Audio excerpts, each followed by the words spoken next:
C'est dans le quartier d'affaires de la Défense, à l'ouest de Paris, que la Chambre franco-allemande de commerce et d'industrie a décidé d'organiser une conférence, une rencontre pour le moins symbolique sur le thème de l'hydrogène. La France et l'Allemagne sont comme les deux plus grandes économies européennes.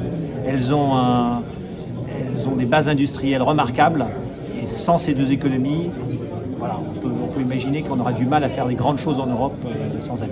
Et McPhy, qui a impulsé cet événement via son président, qui est membre d'administration de la Chambre franco-allemande, est justement une entreprise très présente outre-Rhin. On est présent en Allemagne, en fait notre ADN il est français, allemand et italien. Et on est depuis plus de 10 ans présent en Allemagne, depuis 2013. Et on en est très content dans la région de Berlin. On est ancré en Allemagne comme on est ancré en France et en Italie. L'événement a permis de rencontrer les entreprises allemandes en présence de représentants de la filière hydrogène des deux pays. Il y a eu des pitchs traitant de divers sujets comme la mobilité par exemple, mais pas que. Les Allemands qui donnent le sentiment d'aller plus vite que nous en ce moment. Je dirais oui.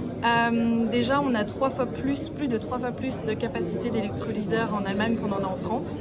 Alors en France, c'est aussi en train d'évoluer. Quand on regarde la situation par rapport à l'année précédente, on a plus de doubler en fait la capacité de l'électrolyseur en France. Mais en Allemagne, on a déjà 100 mégawatts par rapport aux 30 mégawatts qu'on a en France. C'est quand même une grosse différence. Mais on est toujours en retard par rapport aux objectifs. On s'est fixé un objectif de 10 gigawatts d'ici 2030. La question se pose si on y arrivera. Il y a beaucoup de projets qui sont dans la pipeline. Maintenant, il faut accélérer les processus d'approbation et de planification. Un avis que nuance un peu le président de McPhy. Ils sont partis un peu plus tard que nous et ils ont un peu rattrapé, un peu comme au football. Mais voilà, on est dans une relation il y a une saine émulation entre les deux. Et voilà, il est temps qu'il y a quelques petits points de régulation en France qu'il faut accélérer pour se remettre maintenant au niveau des Allemands qui ont fait une grosse avancée avec ces dernières semaines, les grands plans d'infrastructure bien financés qu'ils ont annoncés. Et c'est un plus pour l'Europe dont on va tous bénéficier. Mais incontestablement, l'une des avancées majeures concerne le transport d'hydrogène avec un réseau national, le premier du genre. La pipeline, le réseau central d'hydrogène qui a été finalisé et qui va être petit à petit transformé de manière à ce qu'en 2032, on puisse avoir vraiment une pipeline qui rejoint toutes les régions. On est en train de développer des définitions, des moyens de certification et puis il y a des moyens qui sont mis en place aussi pour un petit peu débloquer et permettre au marché de l'hydrogène d'éclore.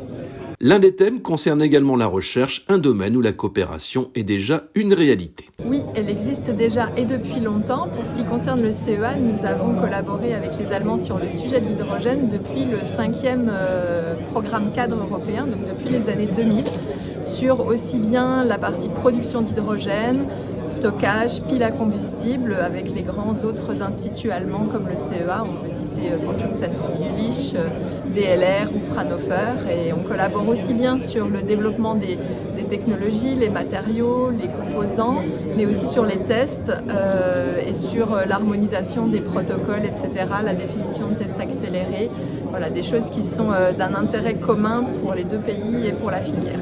La recherche qui reste toujours un levier important pour la compétitivité.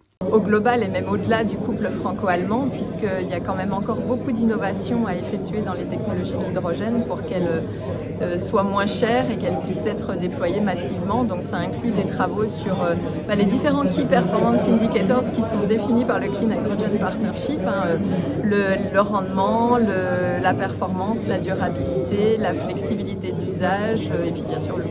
L'objectif était de proposer des regards croisés sur la France et l'Allemagne. Et côté allemand, justement, que pense-t-on de ce type de rencontre ? C'était très intéressant d'avoir des insights sur ce qui se passe en Allemagne et aussi, pour moi, encore plus important, pour ce qui se passe en France. La coopération entre la France et l'Allemagne, c'était important pour le développement en Europe en général. Et pour avancer avec l'hydrogène, je pense que c'est aussi très très important. Un sentiment partagé par les participants qui en redemandent.